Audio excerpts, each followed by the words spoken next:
Season 2, Episode 3, The Smoke-Filled Room, INTRO, Shadow Practice. Welcome to your shadow practice session. Today, we stand in the crowd. We look at the stranger. Focus on the S and SM blends. Notice the pauses. Master the English of social psychology. Let's begin. The script.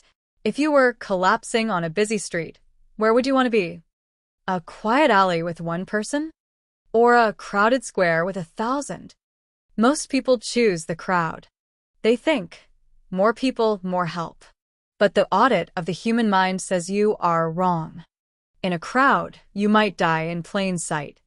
Not because people are evil, but because they are looking at each other. This is the story of the bystander effect. Born from a midnight cry in Queens, New York, and proven in a smoke-filled room.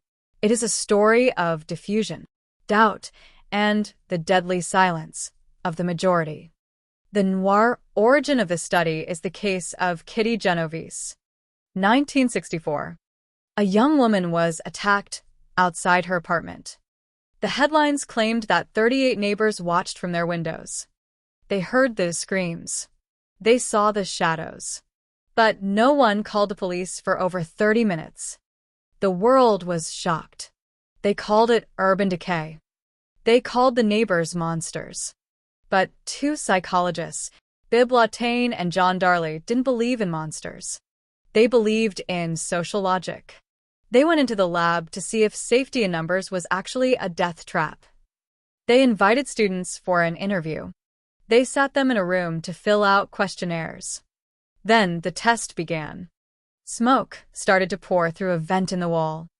Thick gray, ominous smoke. The variable was the presence of others.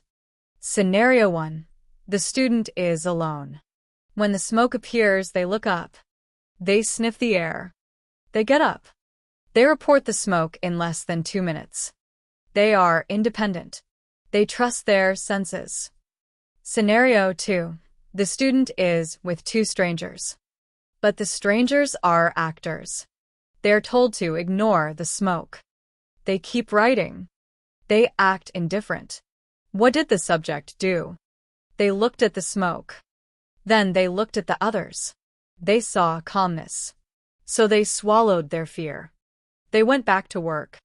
They sat there for 6 minutes, until the room was so full of smoke they could barely see the paper. They choked on the smoke because they didn't want to embarrass themselves in front of strangers. This is the first pillar of the bystander effect, pluralistic ignorance. When we are unsure, we look to others for cues. But everyone else is looking at you for the same cues. Everyone is acting calm to avoid looking stupid. We see a crowd of passive people, and we conclude, there must be no emergency. The crowd is a mirror of inaction. But there is a second pillar, diffusion of responsibility. In another study, Darley and Lawtain put subjects in individual booths. They communicated over an intercom. One person, an actor, pretended to have a seizure. They cried for help. They gasped for air. If the subject thought they were the only one listening, 85% rushed to help. If they thought there were 4 others listening, only 31% did anything. Why? Because when you are alone, the weight of the life is on your shoulders. But when there are 5, you only feel 20% of the weight. You think, someone else will call. Someone else is more qualified. Someone else has already acted. When everyone is responsible, no one is responsible. The audit of the bystander effect is a warning. It shows that society is a fragile network. We are social animals who fear the judgment of the group more than we value the safety of the individual. Look at the world today. Look at the digital street. We see bullying online. We see injustice on video. We see crimes captured on smartphones. What do the bystanders do? They don't intervene. They record. They watch the view count go up. They think, millions are watching, surely one of them will do something. This is digital diffusion. 1,000 likes but 0 action. Look at the corporate office. An employee sees corruption. They see fraud. But they look at their coworkers. Everyone is quiet. Everyone is smiling. So they doubt their own ethics. They think, if it was wrong, someone else would have said something by now. This is how Standard Oil grew. This is how BlackRock operates. Through the silence of the bystander. Look at climate change. We see the smoke filling the global room. But we look at our neighbors.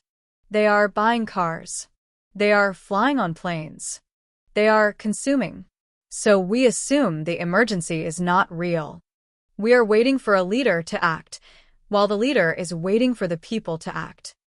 The laboratory taught us a secret technique to break the trap.